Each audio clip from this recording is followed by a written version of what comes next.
Kemudian kita lanjutkan, ya, jadi kendala sinyal tadi. Maka kata Imam Ibnu Qayyim, hati itu adalah raja. Jadi hati itu adalah rajanya, dan tubuh melaksanakan semua yang diperintahkan oleh sang raja, yakni hati. Ya, jadi kata Imam Ibnu Qayyim bahwasanya hati itu ibaratkan raja, dan seluruh anggota tubuh akan melaksanakan apa yang diperintahkan oleh sang raja tersebut, yakni sang hati tersebut. Yakni apa? Dengan mengharapkan imbalan hadiah dari sang raja. Tidaklah akan istiqomah sedikit pun amalan tubuh ini kecuali apabila berasal dari maksud dan niat hati. Dan hatilah penanggung jawab atas seluruh anggota tubuh. Jadi kata Imam Ibnu Qayyim bahwasanya, ya, hati adalah ibarat seorang raja, dan tubuh melaksanakan semua yang diperintahkan oleh sang raja tersebut. Ya, dengan apa? Dengan mengharapkan imbalan, ya, dari sang raja tersebut. Jadi tidaklah akan istiqomah sedikit pun amalan tubuh ini kecuali apabila berasal dari maksud dan niat hati. Dan hatilah, ya, penanggung jawab atas seluruh anggota tubuh tersebut. Ya, subhanallah. Ya. Kemudian muallif kitab ini membawakan, ya, dua ayat dan sekaligus menutup bab kaidah yang ketiga ini.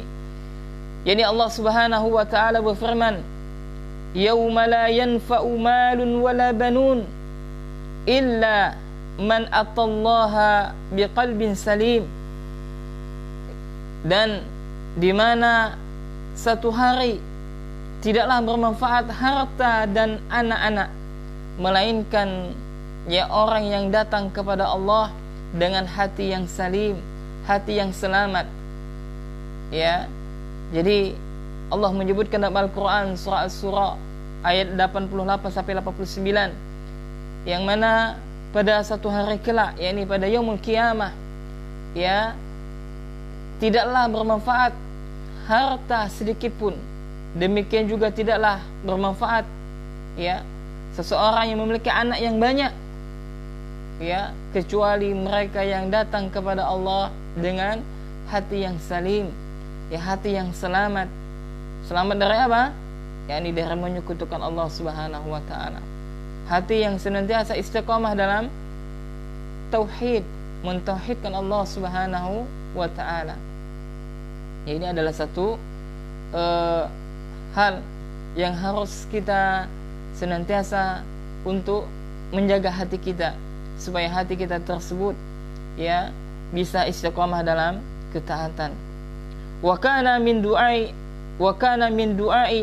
nabiyina Muhammad sallallahu alaihi wa alihi wasallam. Kemudian kata Syekh, ada satu doa dari Nabi kita Muhammad sallallahu alaihi wa alihi wasallam, yakni Nabi sallallahu alaihi wa alihi wasallam senantiasa berdoa, Allahumma inni as'aluka qalban saliman.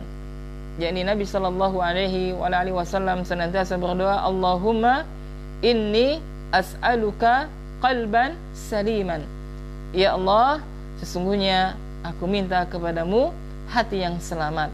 Maka yul ikhwani wa akhwati fillah, kaum muslimin dan muslimat rahimani rahimakumullah, hendaklah kita senantiasa mengucapkan doa yang diajarkan oleh Nabi sallallahu alaihi wa alihi wasallam ini, yakni Allahumma inni as'aluka qalban saliman. Ya Allah, sesungguhnya aku minta kepadamu hati yang selamat.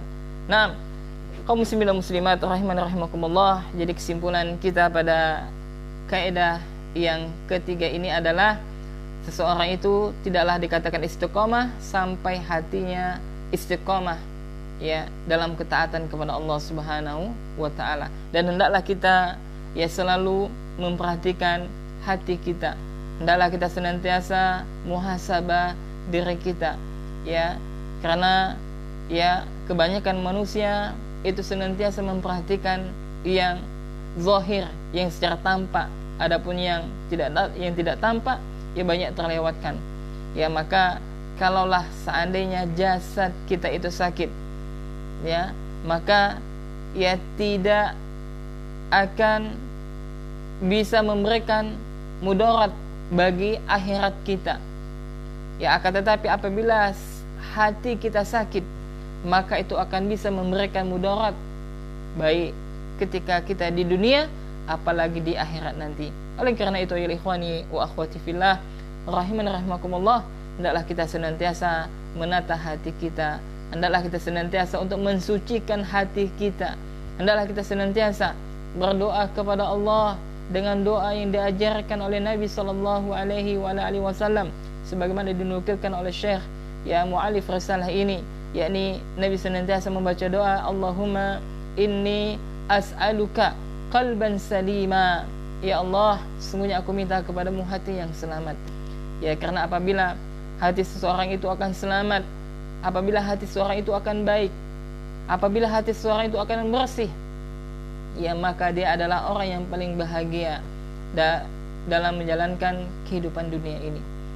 Ya, mudah-mudahan bermanfaat. Ya, yang benar tentunya datangnya dari Allah Subhanahu wa taala, yang salah tentunya datangnya dari saya, dan insyaallah taala pada pertemuan yang kelima akan kita lanjutkan kepada kaidah yang keempat.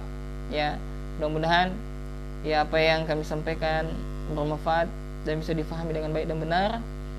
Ya, yang benar tentunya datangnya dari Allah Subhanahu wa taala, yang salah tentunya datangnya dari saya dan dari syaitan. Untuk itu kita tutup majelis kita dengan doa. Kafartu majelis, subhanakallahumma wa bihamdika, asyhadu an la ilaha illa anta, astaghfiruka wa atubu ilaik. Assalamualaikum warahmatullahi wabarakatuh.